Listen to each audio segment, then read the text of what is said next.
Okay, I am recording, and the time is approximately 20 after 11, and it is February 18th. All right. Could you please introduce yourself? Yes, I'm Dr. Maurine Magliocco. I don't know if you need me to spell my name for you. Oh, it's okay. It's okay. I was in the English department at Western for 37 years. Started in 1967. Got my master's degree at Western, my doctorate at the University of Oklahoma. And while I was in the department, I taught early British literature. My field is the poetry of John Milton. So I taught seminars, I taught honors courses, I taught freshman comp for a long time, as all of us did. I taught diversity courses, I taught in the Women in Lit program. I was the first director of the Women's Center. In the department, I was the grad director and served on many, many committees. I was also the president of the faculty union for 8 years and negotiated 2 major contracts and 6 salary contracts. That's very impressive.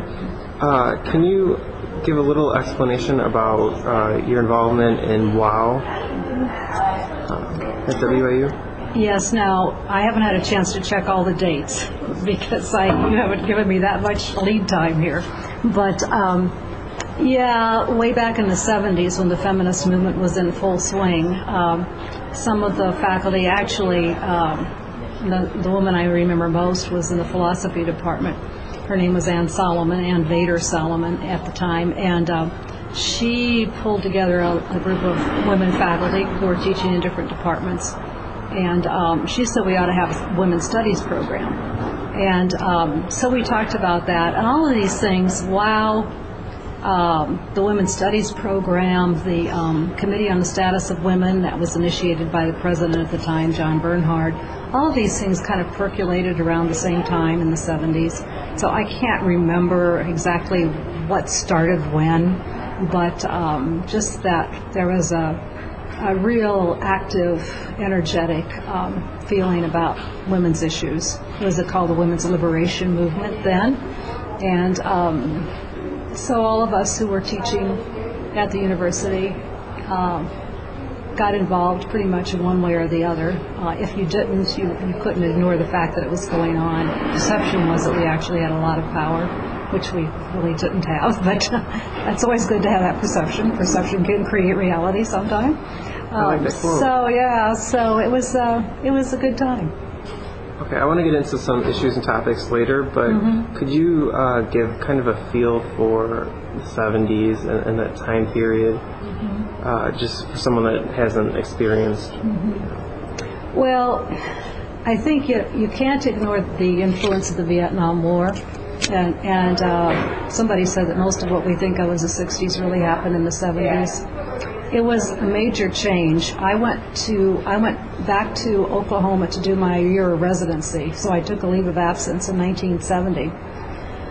Before I left, we had a very strict dress code on campus for faculty, women faculty particularly, and women students. And we weren't allowed to wear slacks, we called them then, on campus. Not the students, not the faculty. I came back and everybody was wearing slacks, pants, boots, leather vests. It was a year. I was gone a year, and it was such a major difference. And I think that a lot of it, Kent State happened. Do you know about Kent State? Kent State was a university in Ohio, public university in Ohio, very much like Western, and there were student protests and demonstrations on everything, all over the country.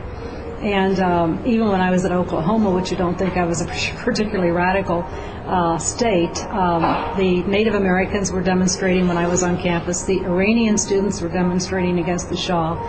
The feminists were demonstrating, and there were anti-war demonstrations, streakers, you know about streakers? Yeah. Okay, I was writing my PhD exams and a streaker went by the window.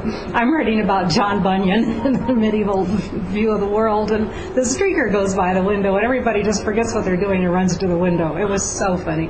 But anyway, it was a very active, lively time when you just could not sit back and not think about where you stood in terms of all of these issues.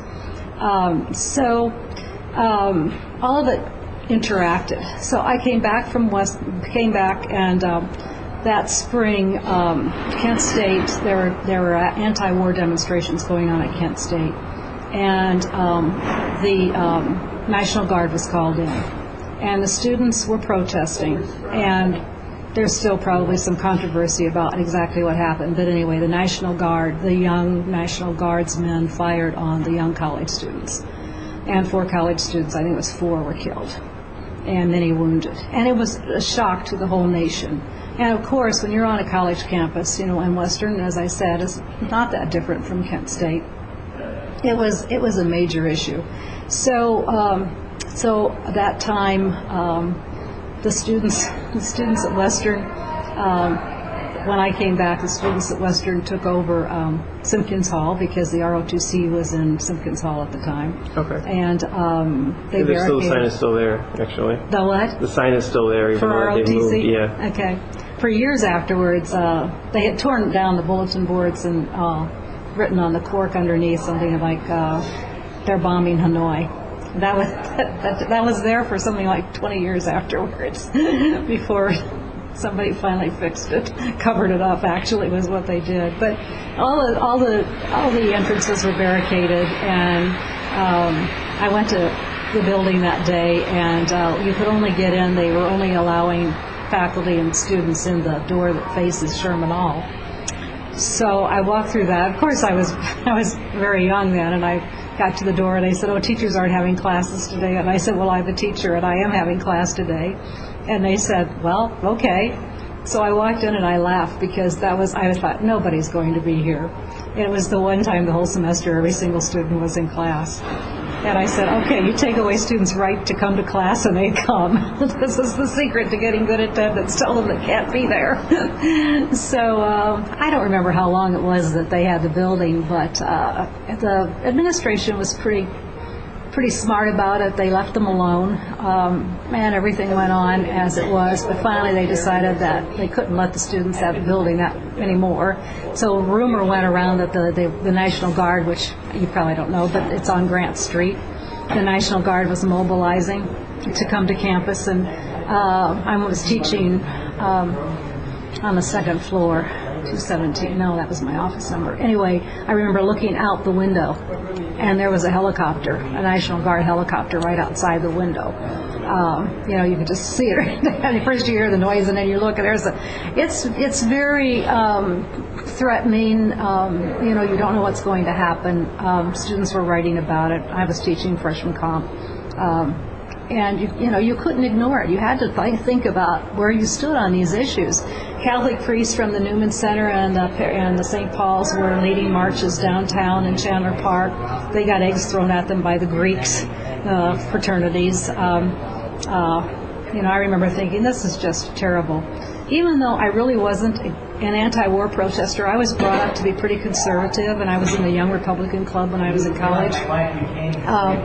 Still, to have eggs thrown at a Catholic priest, and one of our faculty members, the linguistics teacher, was marching with his wife and their baby in a stroller, and they threw eggs at them too. I thought, this is crazy. They have a right to march.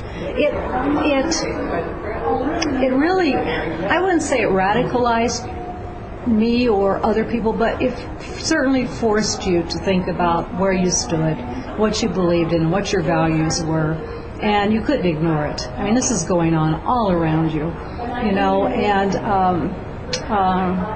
finally, when the word was that the university president had called in the National Guard to take the building back, there were hundreds of students in Simpkins Hall. All of us packed up our stuff. I remember it was so funny because my husband was in the music department, and we always met for lunch at a table in the Lincoln Room. And so I went over there and I said, "Well, we're packing up all of our stuff." And I said, "Why?" And I said, "You don't know what's going on." Well, you know how Western is. I said, "Because the word is the National Guard's going to come back, and who knows what's going to happen." And but it was really it turned out that they decided not to have a confrontation. The end of the year comes around, students go home for summer vacation, and it's all over. So it was really a lot of pressure build, and then just got diffused because of the usual cycle of the academic year. But so, you know, it was all everything was happening at the same time, basically, and so. The feminist movement is usually, we call it second wave feminism, because first wave feminism was the pressure and the effort to get women's vote, get women the right to vote. But so the feminist movement in the 70s is usually called second wave feminism. Okay. And Betty Friedan, who wrote The Feminine Mystique, is credited with starting it. And she was a upper middle class housewife who just was really smart, went to one of the Ivy League schools, and just got bored sitting home doing nothing. She had a good education, a good mind, and so she wrote this book about, you know, is this what women are supposed to do? If you've ever seen that movie with Julia Roberts about her teaching, and I can't remember the name of it, but, you know, a school like Vassar or... Is it recent? Oh, not within the last 10 years, so not real recent, but maybe 6-7 years ago. Women, even in the Ivy Leagues, women got good educations in the Ivy Leagues to get husbands, you know, and to use their education to make a nice house, and you know, it was all. They weren't supposed to use their minds after they got. Was it more show than it was? Right. Okay. Exactly. One of the questions I had to ask you is, now that you talked about the past, the future, you've seen change. What are the three primary changes you've seen for women's rights, how women are perceived in the world? What are the three major changes that you've seen? Well, every time you think you've made some progress, then we have something like what's happening now in the last 2 days. I don't know if you've been following what's going on with the whole birth control controversy. Yeah, Facebook's lit up about that. Yeah. This one of the big financiers to the Santorum campaign said, I don't know why women need birth control contraception anyway. He said it's cheap. They could just do what women in my day did, is put an aspirin between their knees and keep their knees together. And then that didn't cost anything. You only have to pay for the aspirin. You don't have to pay for birth control. Yeah. So he made this comment to Andrea Mitchell on TV, and she was so nonplussed, she just sat there and said, you've taken my breath away. I can't think of anything to say. I wouldn't know how to respond to that. Exactly. Wow. Exactly. I mean, I think it's in the when they had the hearings, they only invited men to speak. The Republicans only invited men to speak, and there was a young Democratic woman, a college woman. I can't remember where she was from, but she was supposed to speak, and they wouldn't let her speak. So they had her on MSNBC that night to say what she had planned to say about birth control. So it just seems that we fought all these battles in the mid-'70s. We shouldn't have to be fighting these battles anymore. And this is what I think Nancy Pelosi and Barbara Boxer and some of the Democratic women said, look, you know, this is not the 60s. This is not the Middle Ages. I thought, why are we talking about birth control, you know, in 2012? And so, you know, there is progress. I mean, I think that most college educated young people assume that women will have just as many opportunities as men, but then you open any newspaper and yeah, they should. But you look at any gathering of world leaders. There's one woman, Angela Merkel from Germany. You can count on one hand practically women who have been world leaders in the last 30 years. You know, Margaret Thatcher and Indira Gandhi and Angela Merkel, but we're doing better. We've had a couple of secretaries of state now, Hillary Clinton and Condoleezza Rice. And Hillary Clinton was taken seriously as a presidential candidate, and that was good, although she had a really rough time. And I think it's still true that for women candidates. They're not. They have different standards that are used. I remember when Hillary Clinton was running in the primaries, the last election. I think it was Rush Limbaugh said, we can't hire a woman president. We want to watch them age before our very eyes. Yet of course that happens to men all the time. But so I think a lot of the attitudes, and then this birth control controversy, Rick Santorum has said, you should look up some of the things that he has said, and it's incredible. That women don't need contraception; they ought to be staying home and taking care of their kids anyway. So there's this incredible backlash of a group of men who want women to be where they were in the 50s.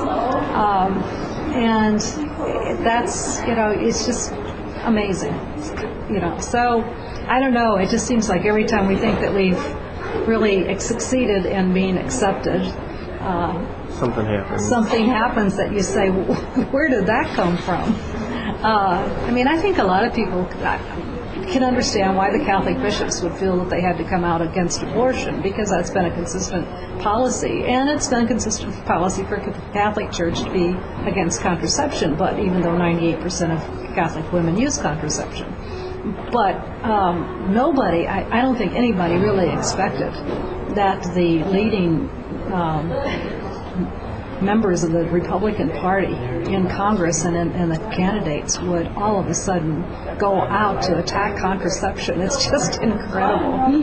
Especially in an important year that they get media attention. It makes them look like they're stuck in the dark ages. I can't believe that they are so out of touch. It's just incredible. So, the discouraging part is feeling like we have to keep fighting the same battles over and over and over again. And it's, that's discouraging. Do you think there will ever be a female president? I do, personally. But do you? I used to say to a lot of my African American friends, I said, there will be an African American president before there will be a woman president.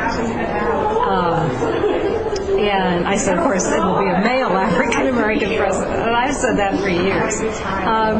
I think it's really hard for a lot of people to accept the idea. I think Hillary Clinton's campaign went a long way toward changing attitudes toward that. But she had to go through a baptism of fire. I remember pictures of her. She was attacked so viciously when she was called First Lady that they had hangings in effigy of her, where at different gatherings they would put up a dummy of her and then hang them by the noose and set it on fire, with her name. And these were pictures that were in the paper, and that was, in the 90s. So they really did hate her and everything, and all because it's complicated, of course, because they didn't like Bill Clinton much either. But it really came down to a focus on her because when she was helping the Bill Clinton campaign, she made one comment that then became the famous comment that was used against her. She said, I suppose I could have stayed home and made cookies, but I felt that wouldn't be the best use of my education and my talents. But I suppose I could have stayed home and made cookies. Just that became the symbol of how dare this woman put down traditional women's roles. And she said, look, I know how to bake cookies. I'll have a cookie baking contest against any, Republican woman. So I think it was Barbara Bush at that time. They were going to have some kind of cookie baking contest. And, it was crazy, but it was that comment. I suppose I could have stayed home and made cookies. And it just crystallized for everybody the difference between a woman like Hillary Clinton, who had been educated, had a good education, I think she went to an Ivy League school too, to be something and use her talents and her intelligence and everything else, and to be something in addition to being a wife and mother. It wasn't instead of. But, I have to say, I was teaching, and I don't think it wasn't even women in lit, because when I taught women in lit, that was a revolutionary act to teach women in lit in the 80s. But when I was teaching, I think it was a freshman comp class, and we were using one of those readers, and we read some kind of an essay. And I remember my students saying, well, first of all, we were talking about male-female roles, and they said, well, a lot of them said, well, I love my mother, but I respect my father. And I said, wouldn't it be nice if you could love and respect both your parents? But that was just a revolutionary idea, that you could love and respect both your parents. So in their minds it was, I love my mother, but I respect my father, because of those traditional roles. And it always just seemed so limiting and so wrong to me that we had this line, and that this is what women do, and what women do with children and in families brings about love, and what men do in the workforce brings about respect. And it was this, it used to always be diagrammed as the public sphere and the private sphere. And women had power in the private sphere, but men had power in the public sphere. So, and there was a little overlap, but very, very little overlap. So, and then many of my male students would say, well, I think it's really important that a mother stay home. I'll never forget this. I think it's really important that a mother stay home with her children, and because that's an important job. And I said, okay, so what about you? Would you want to stay home with your children if you think it's an important job? Oh no, I want to do something really important with my life. So, it just crystallized that the roles, I think, those traditional roles are still there, and we're still in this very long transition, and we're still confused about all of that. But I think it is getting better. I think young men today, my son is a new father, and he loves. Congratulations. Thank you. You. He said to me a week after the baby was born, he said, "Mom, I didn't know it was possible to love so much." And I just said, that's great. That warms my heart. This was good. I feel great about this. And he changes diapers just as much as his wife does, and he carries that baby around, and he adores my nephew. He has a little baby the same age, and same thing. These boys, these young men, they love their children. They love their babies, and it's wonderful. And they share with their wives. But there's still a lot of research that shows that even though before they get married, young men and women say that they're going to share the chores equally, that after they get married, gradually, bit by bit, the women take on more and more and more of the chores, and the women still do the majority of the housekeeping and the majority of child care. So, it's getting better. It's certainly better than it was, but it's not equal yet. It's just not. So, we're making progress, but it's way too slow. And I think it'll be better. I think that what happens is that some women, like women in my generation, we were brought up to be weak and dependent. Our men had to take care of us, and this whole thing, why did it become such an issue over holding the door? This became a big deal about whether men should hold the door open for women. This was the symbol of this whole shift, and I don't know, were you raised to hold the door open for women? Or I was raised to hold the door open for anyone behind you, and especially women and children. You don't bang the door in people's faces. No thinking, thoughtful person would bang the door in somebody's face. So you hold the door open. You hold the door open for somebody who's got carrying a lot of things. You hold the door open because you don't want to bang it in their faces. But I'm telling you, Eric, it was really hard as a young woman for me to learn, for all young women to learn. You go out and, you play softball, or you do, and I think sports for women is really good because it teaches them to be proud of being strong. We were told we were supposed to be weak. We could play softball, but not hardball. We could play, I don't know if you knew the basketball and PE classes. We weren't allowed to go the whole court. Yeah, girls basketball, there was a line in the middle of the court, and you could run up to that one because girls can't run that far. there was a line in the middle of the court, and you'd play up to that line, and then you'd have to go back. And then you'd pass the ball across the line, and then the teammate on the other side would do that, run the rest of the court. So girls could only run half the court. So the whole idea was that we are fragile, we have to be protected, we're weak, and and so that's why you have to have the door held open for you.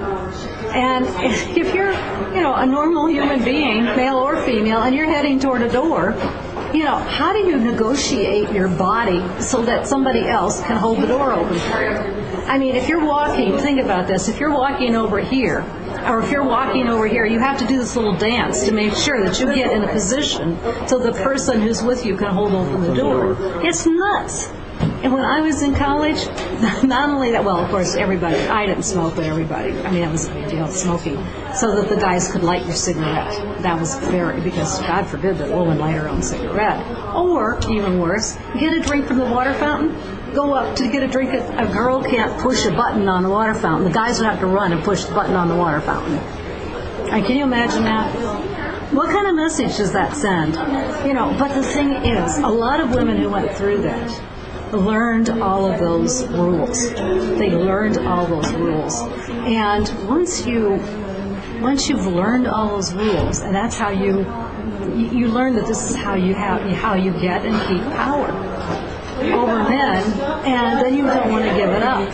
And so I'll never forget, I was married maybe, 5 years or something, and we went to this party in Quincy it was doctors and their wives, medical doctors and their wives, and I'm in my heyday of feminism, and also it was in the 70s. And anyway, so right away, all the men go in one room to talk, and all the women go in the other room to talk. So that would drive me crazy. But nevertheless, I'm sitting here talking to these women, and I'm saying, that I'm a feminist. And even to this day, when I say to people I'm a feminist, you would not believe the reaction I get. So that hasn't changed. It was shock then, and it's shock now. So I said I was a feminist, and we call it women's liberation or women's liber or whatever. And this one doctor's wife, I'll never forget, she said, well, we don't need women's liberation. She said, I can get whatever I want from my husband by manipulating him. And I said, well, maybe some of us don't want a manipulative relationship. But that was exactly it. They had power. They learned how to manipulate their husbands so that the husbands wouldn't even know what had hit them, basically. And this is crazy. I don't want that kind of relationship. So, as I said, I went on my sabbatical in 2000. I went to England to study feminism in England.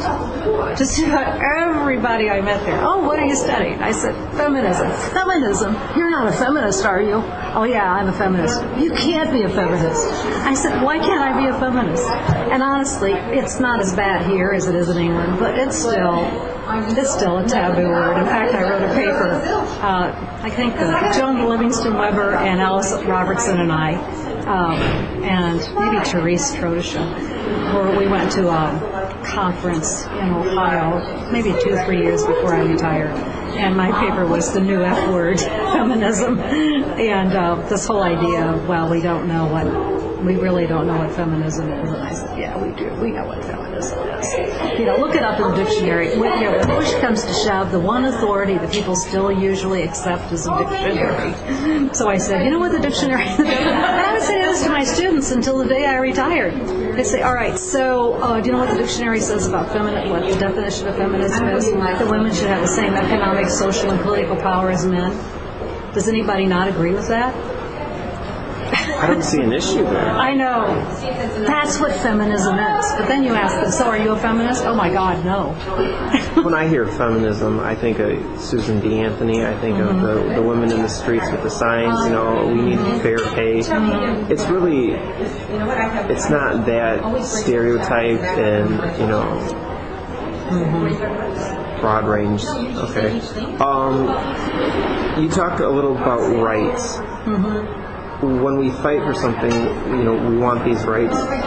What happens when they're taken away from us, and what happens when we achieve our goal? Well, I think that it's going to vary from area to area, country to country, location to location.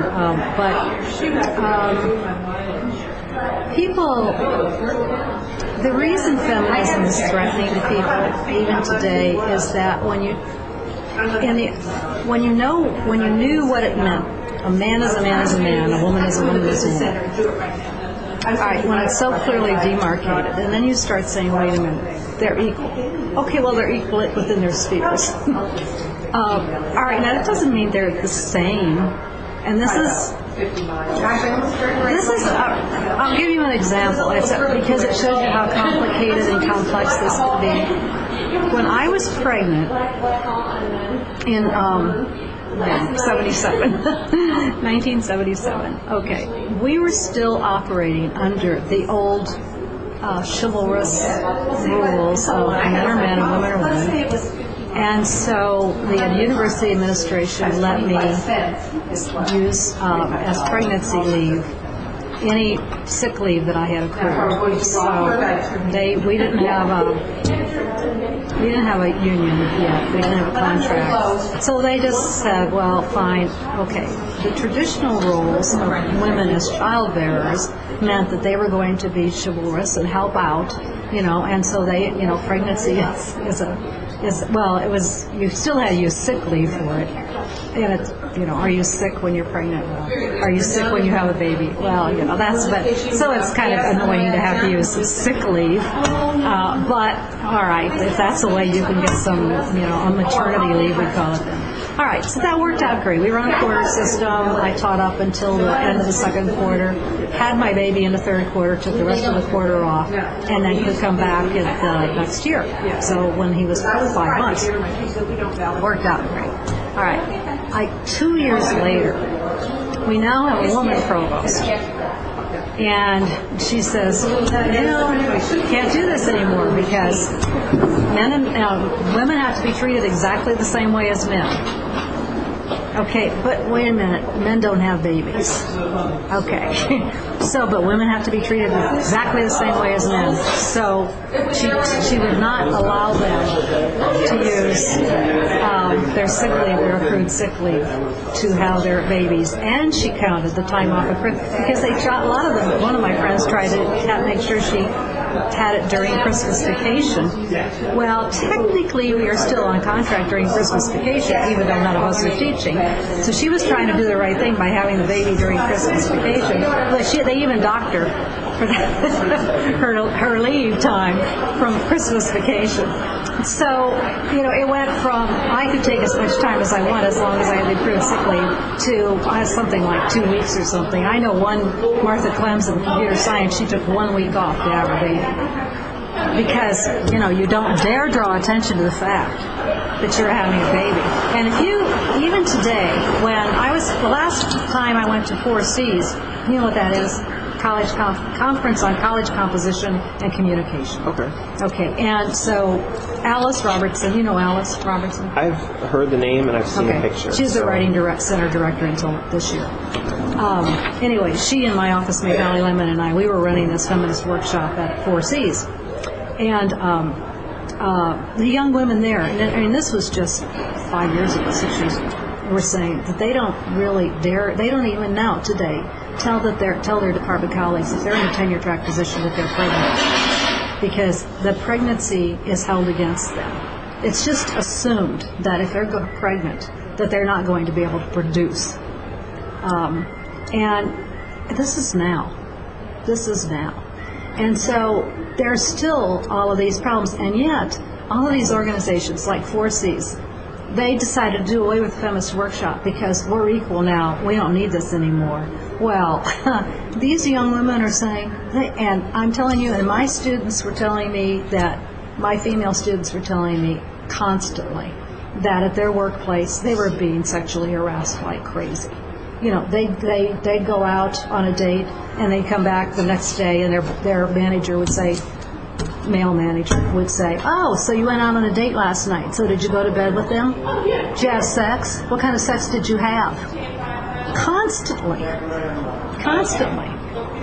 So there's still sexual harassment going on all over the place. There's still all kinds of assumptions being made that if women are pregnant and have children, they're not going to be as good a worker as men.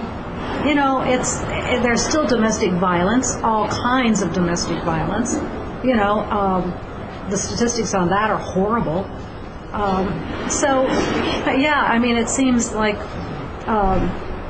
in some ways, when you were seen as the sex that had to be protected, that the view was you could be treated like crap, but if you're the sex that's equal, you're treated like crap because you're equal. It's like constantly it seems like a no-win situation, and it just ends up people don't know exactly what the expectations are anymore. So it's confusing. I think it's still really confusing. That's a really great answer. I want to get a little more local before we go. I know that you have some things. For the women of Western, are there any specific memories that you have that you felt you either enjoyed or there was a great sense of accomplishment, like something that you personally recall? Well, being the first director of the Women's Center, I feel very good about that. But certainly, it was having the Women's Center created was the result of a whole large group of women working together. And the fact that we did have W.O.W. and we had the Status of Women's Committee, both of those, and we were all together. We were all working together, and then we took advantage of the fact that we had a woman provost and Jan Welsh in the English department who taught film. She wrote a white paper and got the Women's Center. It was very tenuous. I don't want to look through all of this. Janine Kavicki and the Women's Center has it. But they put that together for me when I retired. And, you can see it's a painful step-by-step. Oh, this is a very funny story. It was in the College of Arts and Sciences. So the dean was supportive. But we had a $4,000 budget. I was half-time, so I'm still half-time faculty member in the English department. Doing all my English department, research, service, everything, teaching. Then I had to create this women's center. We had no space. We had, they were going to give us some little tiny offices. I had to go and beg for a bigger office, a space to have art exhibits, lecture, speakers, that sort of thing. Everything was such a struggle. They gave me this $4,000 budget, but no furniture. And $2,000 of the budget was travel. And I said, all right. And then at the end of the first semester, it was going to be evaluated. And at that point, they were going to decide whether they were going to keep it or not. Now, I had one semester with a budget of $4,000, a half-time secretary, no furniture, and $2,000 in travel, which would mean, I said to them, why $2,000 in travel? I need furniture. And they said, well, we thought you'd like to travel around and see what other people are doing at other universities. Great idea, but I have one semester. And if I'm gone all the time, how am I going to be here creating a presence on campus that everybody is going to say, we need this? We need this. Okay, fine. So they transferred some of the funds. All right, but their furniture is expensive. So you had $4,000 and you were creating opportunities from scratch. Right. Nowhere to host it? Had to find a place. We ended up in City Hall, actually. Ron Walker, who was the department chair, the new department chair at the time, I took him over there and I said, look, this is our space. And he said, good luck. He said, I can't believe. I mean, it was amazing. Okay, so where do I get furniture? So I go to the dean. I said, look, we have to have some furniture. He says, all right, we have it's like an elephant burial ground of furniture that nobody's using. So in Morgan Hall. He said, Dr. Blank from the chemistry department, chair of the chemistry department, is in charge of that. I'm telling him he has to take you there and you can pick out whatever you need. These are old cast-off desks, file cabinets. Okay. Dr. Blank from the chemistry department takes me there and he says, don't tell anybody I helped you with this. Now this is a university-sanctioned, board-approved effort. in which his dean, told him he had to help me, but he doesn't want me to tell anybody that he helped me. Get furniture, get desks, those radical things called desks and chairs and file cabinets. You can sit on. Yeah. Right on. One of the first meetings we had, this was amazing too, because we had the dean of the vice president for student services was very supportive, and he actually had staff go travel around. He had some ideas. So they have a college student personnel program.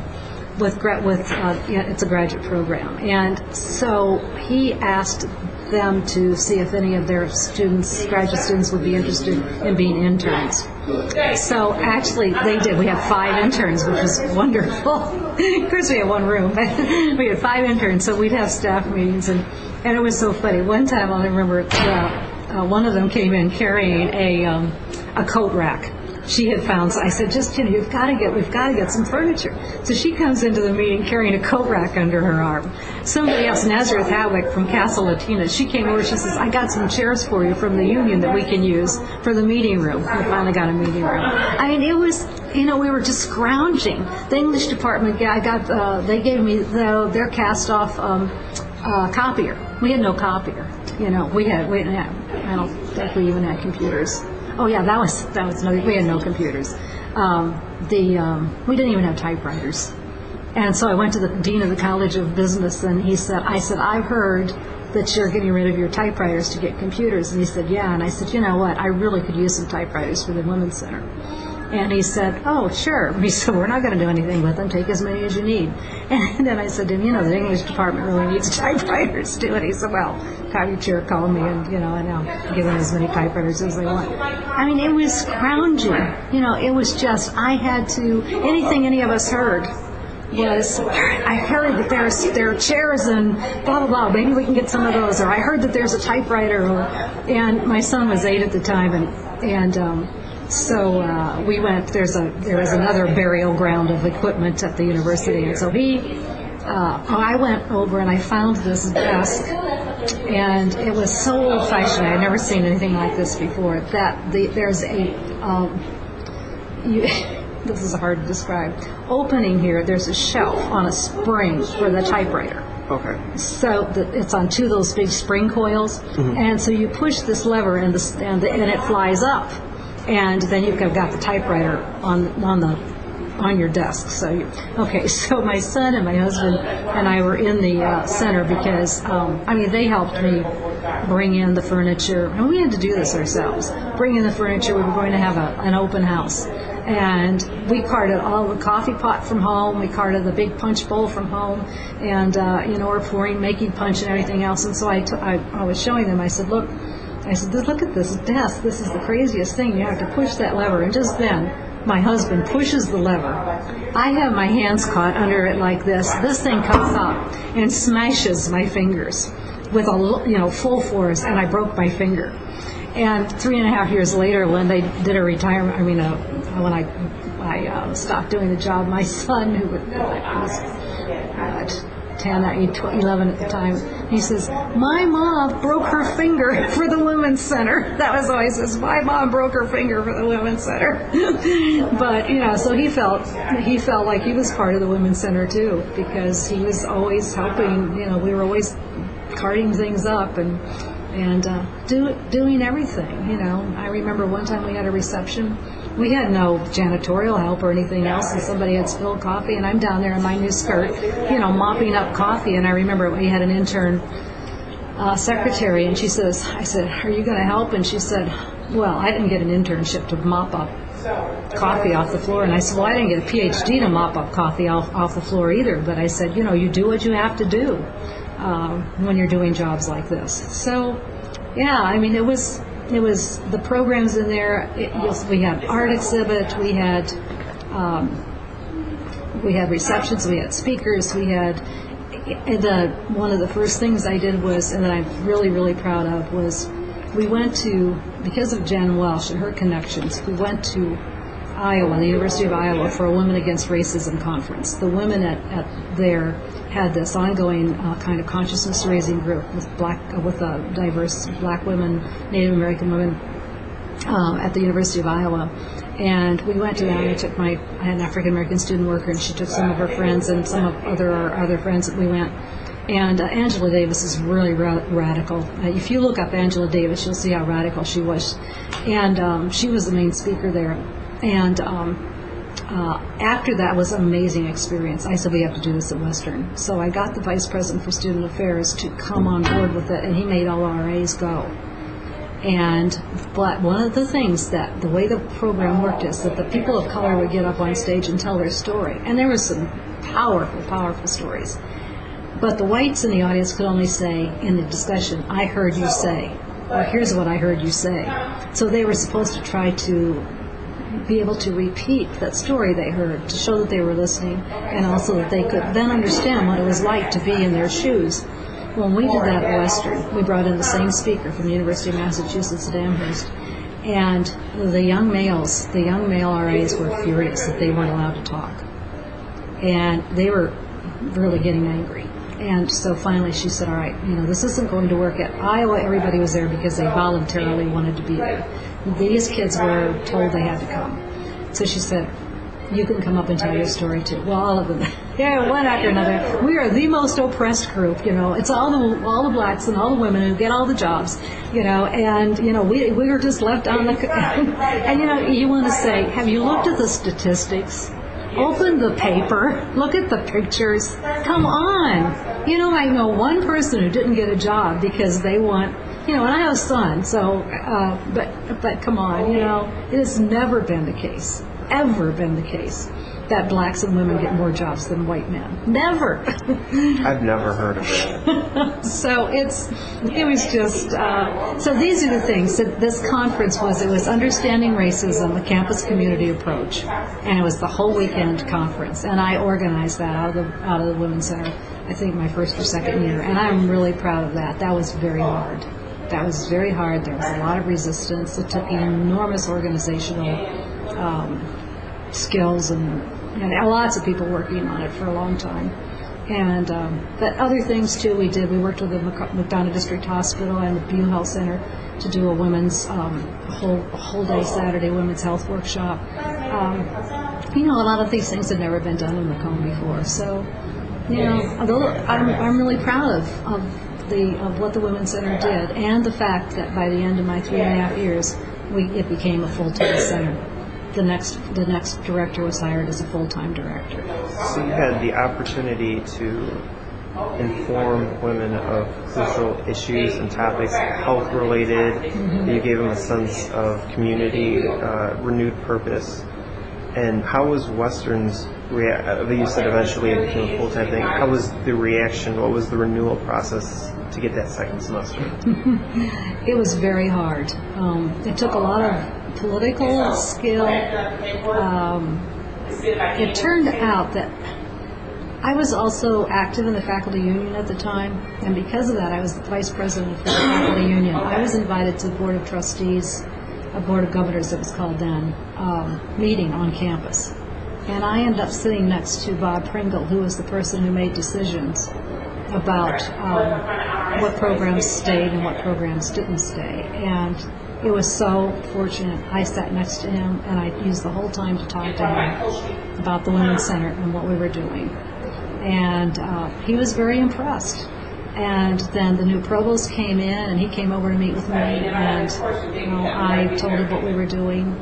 And he also was impressed. So it was a lot of, I knew that I had to be visible, and I had to make these connections with administrators and take advantages of opportunities that I had to make the case.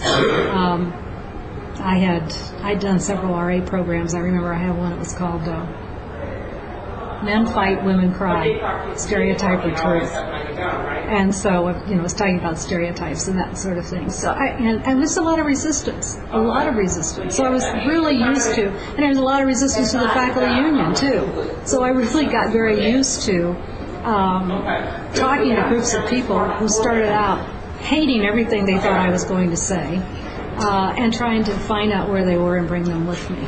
So it took a lot of listening, a lot of patience, a lot of just batting my head against the wall sometimes. But it was.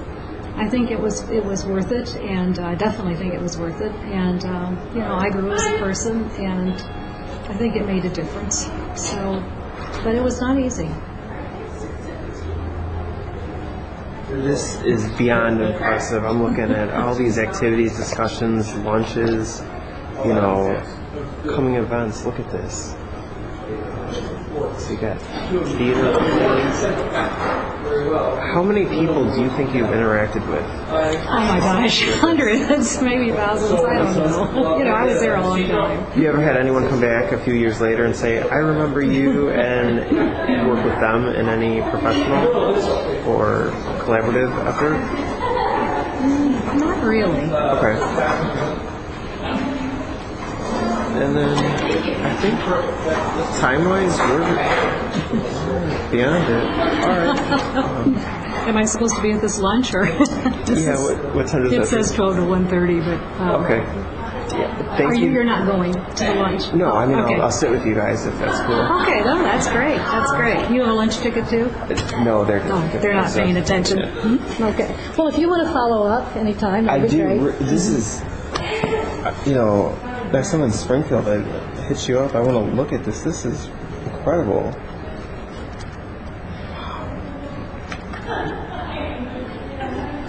One of my major goals was to break down barriers among all the different women on campus. So the barriers between administrative women, faculty women, and secretaries and staff. And I went over to, what is that, police office, where you get your parking ticket and everything. Yeah. By the union. By the union. I went there, I talked to all those women. Really, really made an effort to reach out and work with sororities. It was I said, we are going to break down these barriers and we are going to show how powerful women can be when they're working together. It was great. So. Thank you. Well, you're welcome. I will definitely have a follow-up. Okay, good. And a thank you card and all that. Okay, well. Let's eat. Okay, let's do.